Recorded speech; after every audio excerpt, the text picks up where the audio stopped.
Welcome back to the Donkey Vote podcast with Francis. Tobias. And George. These interviews will be focusing on the past careers of politicians before they entered Parliament. With a strong intention to our audience that anything is achievable no matter what you studied in university or college.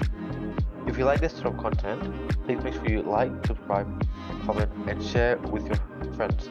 Also, we are on YouTube and Spotify, so make sure you follow us on those platforms. Make sure to follow us on Instagram as well to keep updated with the latest episodes and reels that we release. Enjoy the interview. Welcome back to the Donkey Vote Political Podcast for another interview. Thank you for all your support on the Ricky Lee Tyrell interview that we just conducted last week. And today we have the honour to be joined by Ann-Marie Hermans, the member for the Southeast Metropolitan Region. Just for our audience out there who might not know entirely a lot about you, could you give us a little brief description of yourself just before we get into the questions? Sure. So my name is Ann-Marie Hermans. I'm a mother of 4 children, 2 boys and 2 girls. My kids have grown up. I was born in Melbourne and raised by parents who came out to Australia to make a new life for themselves with their families, their parents as well. And what else can I say? I've enjoyed lots of different careers, particularly in education as a teacher, in youth work, social work type of work, and community development, managing not-for-profits, that sort of field. And I have lots of degrees because I've enjoyed academic study. So 2 master's degrees and a few graduate diplomas. Spending a whole career in university, basically. I actually enjoy learning, so I'm studying even now. So, oh, really? But late at night, only a little bit. It's not something that's just not a degree or anything. It's just a little thing at Harvard. Okay. So we'll get straight into our questions then. So our first question to you, Anne, is how was your high school and university life? And do you have any memorable moments you'd like to share? Oh, I'm not sure if I want to share them. I enjoyed high school very much. I went to a school for a very long time, so I knew a lot of people and I felt very comfortable in my school. I went from, I guess, being a bit of an academic nerd with some really close friends that I still see at Christmas drinks every year, to getting interested in boys as I got a bit older. And I really enjoyed my year 12. I was house music captain and I was on the school senate. I went out with the school captain. I had a great time. I loved my time at school and I loved my school. It was just fantastic. So I feel very privileged to have had a great time at school and also to have learnt a lot. University, I lived in college, so probably won't talk much about university. But I still occasionally catch up with people, very rarely, that I knew from university, bump into them at different times. And I just, especially my early days, we're talking about the bachelor days. And look, I enjoyed university as well. Not everything about it and not all things about life at that time. I think becoming a young adult is challenging and difficult. I was raised in a Christian home. My parents are really amazing and I was very fortunate, but I wanted to make my own choices and figure out life for myself, and that can be very difficult when you're a young adult. Yeah, and I think for all us 3 as well, we're all from a very Catholic sort of background, all 3 of us, so we can kind of relate to that sort of, getting into university, and it's a very different sort of environment, especially from, being at home a lot and, in those sort of Christian Catholic sort of environments, very embedded towards family, and, when you're out at university all the time, it can be kind of hard to, I guess, in the sense, you're around a lot of people who don't necessarily have the same viewpoints as you and the same sort of religious beliefs, so it's a bit hard sometimes, but I think in general it's a good, character building sort of experience for sure. Yeah, I think you start to figure out what you do believe and what you don't and why, and sometimes it can be very intimidating actually learning even when to speak and when to listen. And that, let me tell you, that journey goes on for the rest of your life. We certainly have it here in Parliament, when to speak and when to listen, and when to pick your moment of, do I want to speak up on this one or do I need to wait my time? And what high school did you go to, Anne? I actually went to St Leonard's College. Oh, okay. Is that in Metropolitan Melbourne or? Yes. Oh, okay. And then what university? So I've been to nearly every university. I've been to La Trobe, I've been to Melbourne, and I've been to Monash. Oh wow! So I know all about it. basically know the ins and outs of every single university. Well, I don't know if I know all the ins and outs, but I certainly know a lot about them, that's for sure. Yeah. We'll move on to our second question now. George. Yes, you come from a diverse background with your parents immigrating to Australia from Sri Lanka and New Zealand. What does diversity mean to you, and do you think we should have more politicians from diverse backgrounds in Parliament? That's an awesome question, and the answer is always yes, but I don't think that people should be elected just because they're diverse and representing a diverse culture. I think it should always be about getting in on merit. We don't have a quota system for women in the Liberal Party. We have to win our pre-selections, and there's no special preference given to us because we're a woman, although we're very aware that we do need to have women. And I think for the same reason, I don't think that people should be given special preferences just because the colour of their skin is different or the shape of their eyes is different. I don't think anybody wants that. I think that they want to be elected because they earned their way and they did a good job and they represent something, and that they can actually make their own way and make it happen. Diversity is incredibly important. My mum came out when she was about 12. She went to McGraw High, so she acclimatised relatively quickly. But my dad came out just before he turned 21, literally had his 21st birthday when he arrived, and it was pretty lonely for him to do that after living in a culture that's very much about family and extended family. I'm sure you'd all understand what I'm talking about. Family, extended family, and everything's about family and friends and community.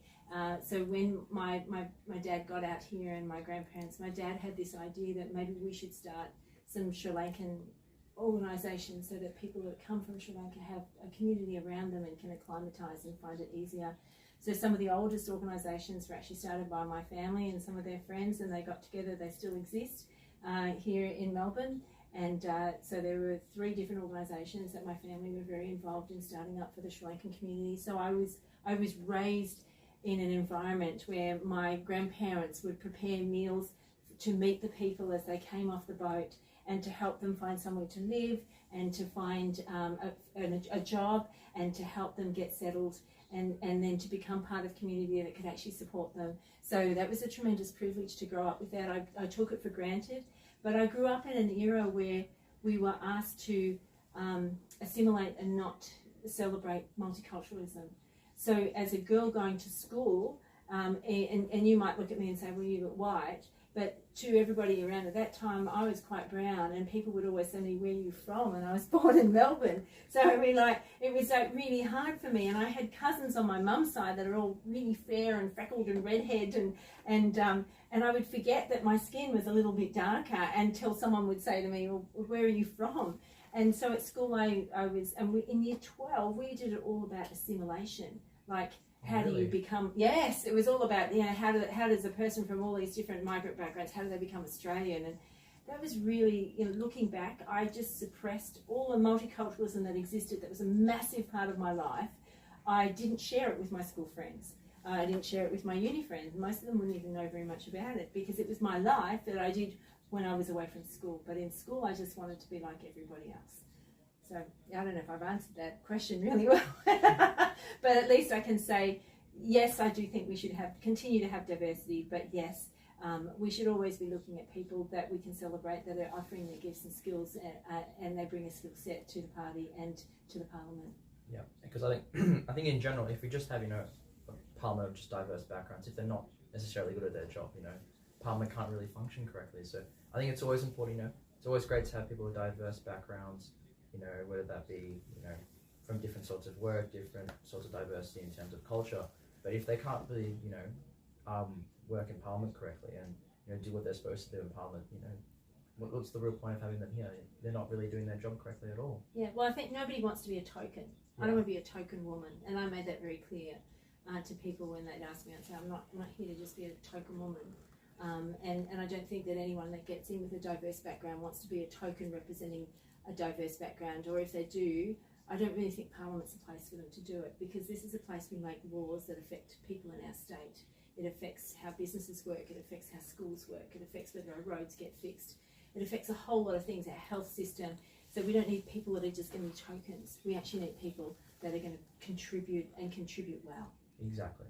And that want to, are prepared to work, It's a lot of work, let me tell you. Yeah, staying till 2:30 in the morning on some nights, 2:39 actually we finished. Very precise there. Very precise. Yeah. But, you know, it's part of the job, and you know, you've got to do what you got to do to help the people of Victoria, I guess, and that sort of sense. Yeah, and I represent. I'm the only Liberal woman in the southeast, and I represent 11 electorates.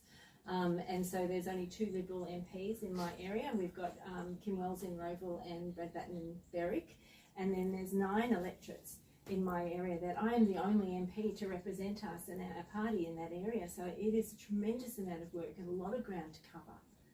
Yeah, and I know even, you know, Trumbull, who's our Western Metropolitan representative, he's got a lot of electorates to represent as well, so he can kind of relate to you there, but it is a lot of hard work, and we do really appreciate the work that you do, Anne, and to all our MPs out there, you know, on all different sides, the work they do, for majority of them is very, very appreciated, and, you know, they work very, very hard.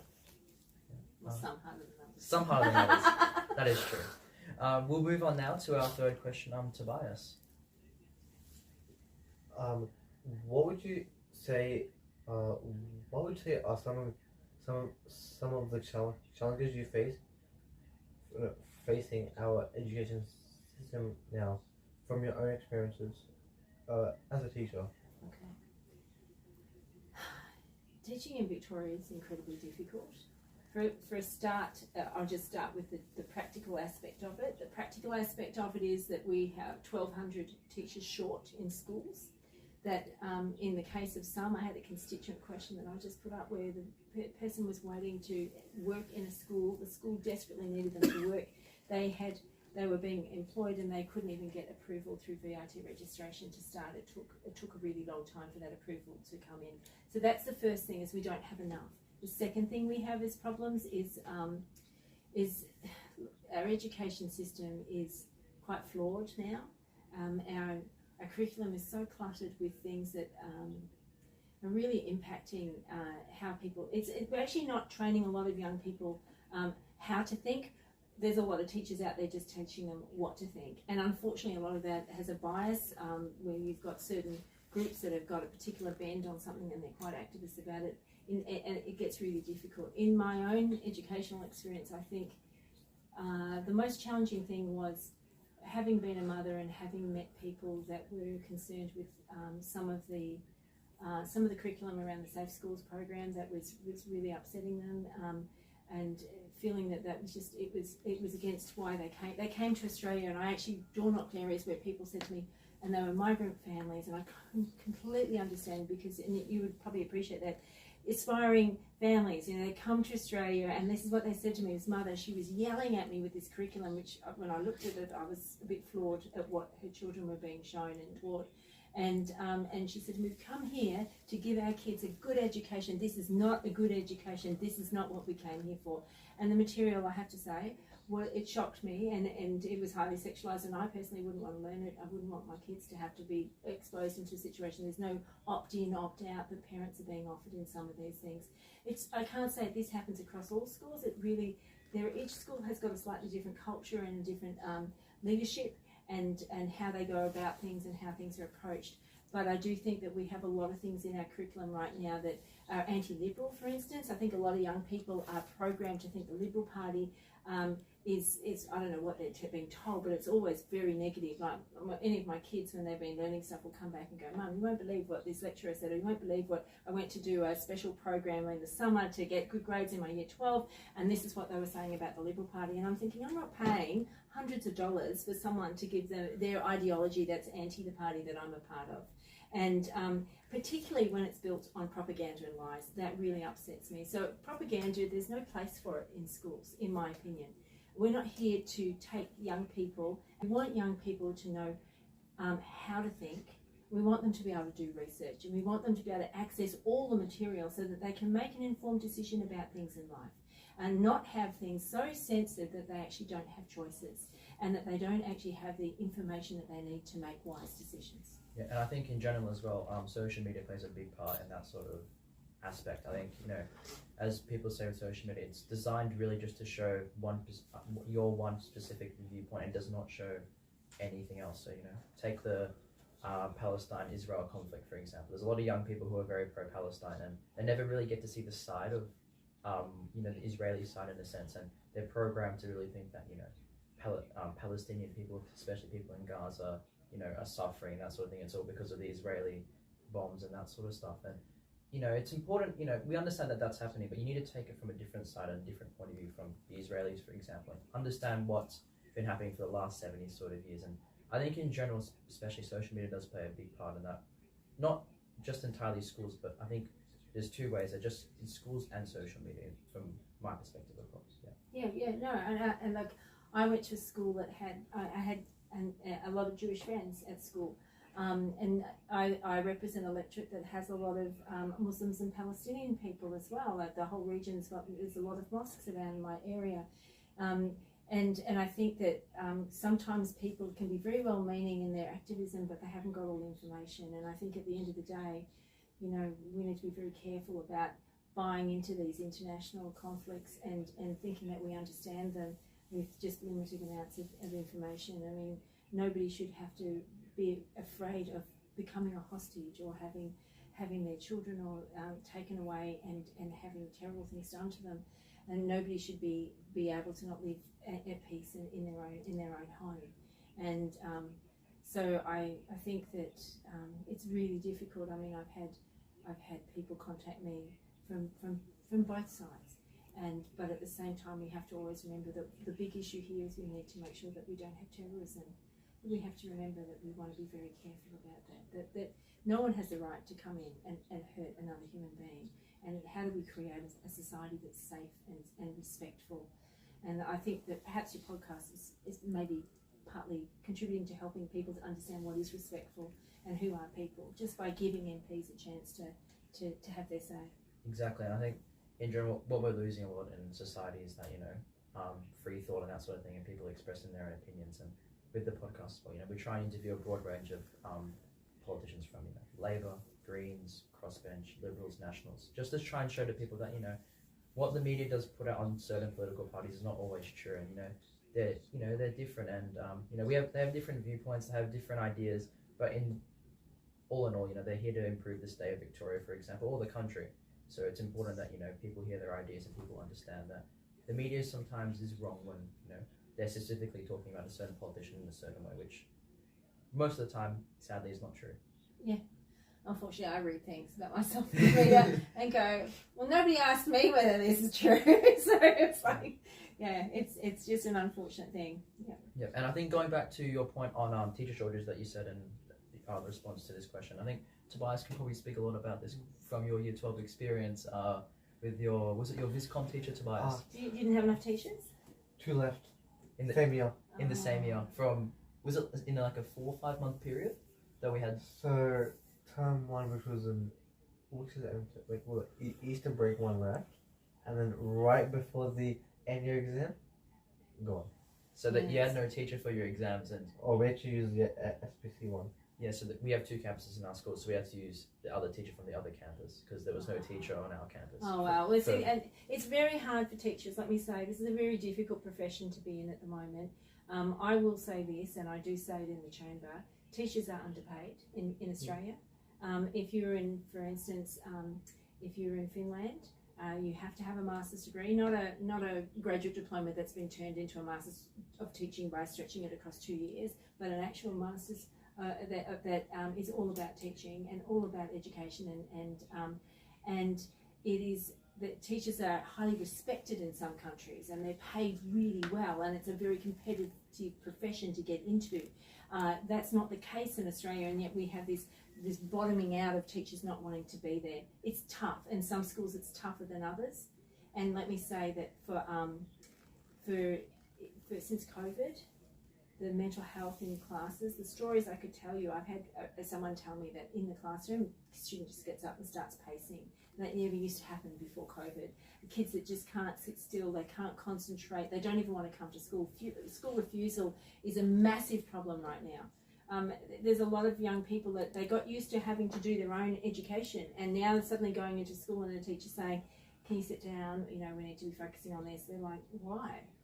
Like, who are you to tell me what to do? Like, that whole structure has gone, and that respect has gone, because Melbourne was the most locked down city in the world, and that has had an impact on education.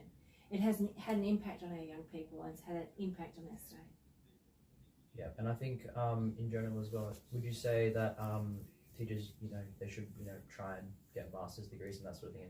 And I think, in a sense, we have to try and make sure to probably fix this whole teacher crisis. I think we have to try and make it more lucrative and more incentivize more people to join the teaching professions. I know the government, has put out, three teaching courses for the first 2 years, I think.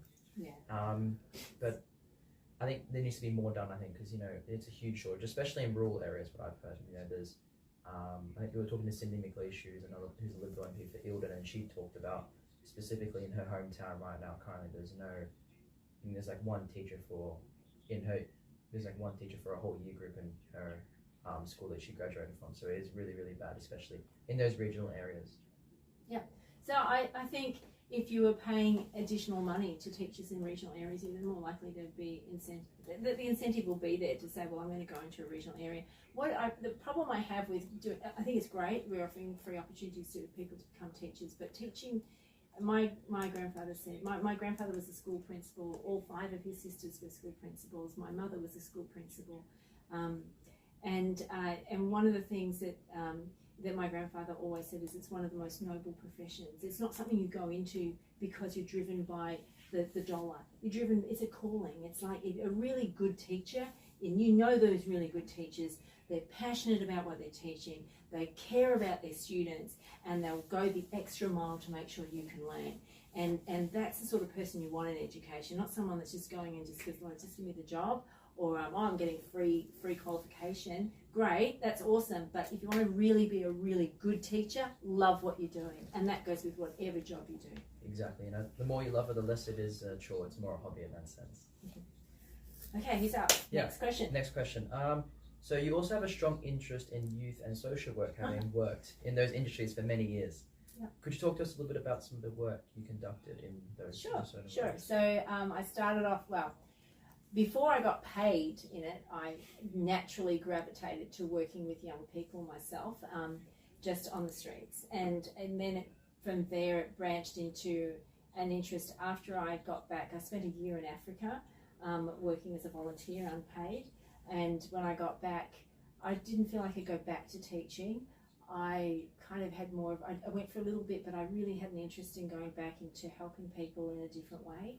And I had taught about the problem of AIDS in some parts of Africa, and I'd spent some time with young people in schools, and I just ended up going for a job as a housing worker to begin with. That was amazing to have. I had clients from about age 15 to 25, all needing houses, that were getting homeless or about to become homeless, or at risk of homelessness, or actually in the early stages of being homeless with conflict at home. And so I started there, and then I ended up getting more and more department. They went under a thing called Harrison Community Services, is where I work for, and then they do a great job. And at one stage I had 14 houses in the transition.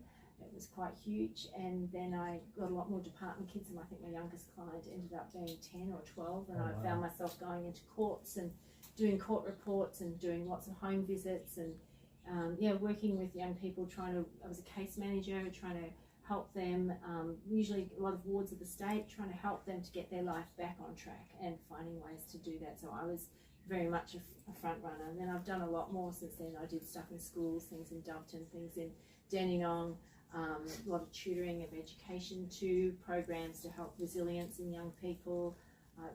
Gosh, it's a lot of work. There's so many things, but I loved it, and I'm very fortunate because I've met people as adults who've come back to me to say, I want you to know you made a difference in my life. You do this work, and I can tell you, I used to have this girl, and she'd been homeless for years. She's my first client in this particular organisation. She was also my last.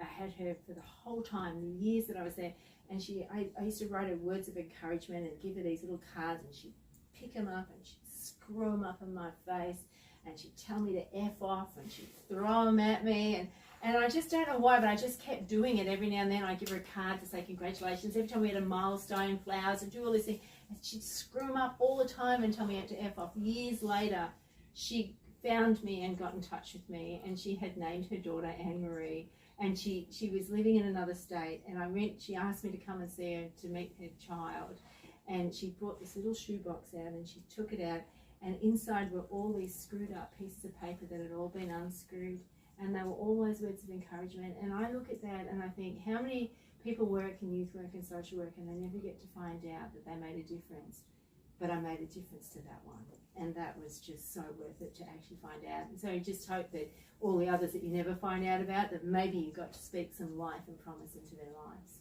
Yeah, and I think in general, social work is really important, especially for those marginalised people. And, you know, those people who sometimes find the wrong side of the law in that sense. And, you know, youth crime is a big problem right now currently in Victoria. You know, we've got a lot of home invasions, that sort of thing, especially in the southeast, I think, in that sort of area. So I think in general, you know, that sort of social work and that sort of work towards those kids, you know, really showing that, you know, there's people out there who do care about them and who really are there to support them is really important, because down the line, hopefully when they get out of that sort of phase in their life and they move towards, you know, becoming an adult and, you know, finding a bit more responsibility, they'll look back and they'll really think about all those people, all those social workers who were there for them during their hard times. And, you know, hopefully maybe one day they could repay the debt and become social workers themselves. Some of them do. Yeah. Some of them do. Because I think those are the really good people that you want in social work, because, you know, they've got that prior experience and they've experienced the same thing that, you know, those kids who are going through the system right now have experienced. So they have that sort of connection that, you know, some other people might not have in general. Yeah, you know, when we had the apology, I had the privilege of speaking at the apology. Oh, really? And in the upper house. Oh, okay. And then so it was just two of us, Georgie and I, that got to speak on that motion, I think. But I got to meet some of the people after we had the big apology in the lower house where we all came together. And I listened to their stories, and one of these ladies had become a writer, but she'd also become a person that worked in this industry. She used her pain, all the abuse and the things that happened to her and her siblings, and she was giving back to society, and that's what you're talking about. It was just amazing. Yeah. We'll move on now to our next question, George. Who would you say is a political role model or idol? Okay, John Howard. I'm going to go with John Howard, and I'll tell you why. I Very think classic response. Yes, I think he's a statesman. I think he got the balance right. He managed to keep all sides of politics in the balance, and he sustained leadership for 10 years. He was longest serving Prime Minister in our lifetime, and it's just an amazing thing to think that he still speaks on issues, and when he does, everyone stops to listen, because there's wisdom there. And he got that balance right, and he's quite fair, I think, and quite honest, and that's what you want in a leader. Yeah, and I think for all of us, we were born during John Howard's time as Prime Minister, and one of the key policies John Howard had was, I forgot the name, it's the baby bonus, yes. Tobias remembers. Yeah, the baby bonus. Yes, we're all yes, baby bonus kids. Yes. So. Are you really? Well, Yeah. that's really awesome, because I got into politics early, not originally the way that I started here, and it was because I had 4 kids and it was really unfair. And I was one of those ones pushing the fact that families were doing it tough. We're doing it really tough. And I never got to be a recipient of the baby bonus, but I helped to fight to put that sort of thing on the map so that people could see there's an issue with families and they weren't being looked after. So you're one of the co-creators, I guess, of the baby bonus in a sense. Well, in my own indirect way, I like to think I contributed to that whole conversation for putting it on the map by actually going out to champion the families, yeah. We'll move on now to our second last question for you, Anne. Tobias. What made you run in the 2022 Victorian State election for the Liberal Party, and what made you join the Liberal Party? Okay, why I joined the Liberal Party is because of its values. I have to say that my family, my parents are Liberals actually, and they were involved, but then they stopped having any political involvement over many years. When my father was in a profession, we felt that he had to be able to be very non-partisan and not involved in any way that was going to impact the work that he did in the community, so that people wouldn't feel they couldn't come to him because he had a political bias. But obviously when he finished that and retired, or semi-retired, he went back to being a little bit more involved. But having said that, I didn't get to really benefit a lot from my parents' involvement in the Liberal Party, because it wasn't at a time when I was paying attention to politics. And so I joined it for its values. The Liberal Party's values are fantastic. I mean, they're about free enterprise, it's about freedom of religion, freedom of speech. It's about having that opportunity to have that democratic process and promoting it, and believing that every individual has that right to have their own individual freedoms that way. So I that appeals to me. and that's why I joined. And it took me a while before I got to be pre-selected and for the Liberal Party like I did in 2022. It's a tremendous honour to be in this position, and I ran because it was my time. We'll move on to our final question. So, Anne, what's one piece of advice you'd give to students in 2024, especially those who are studying university or high school? Be respectful and learn how to think, not what to think. Do your research, love one another, and just learn to listen and learn from each other.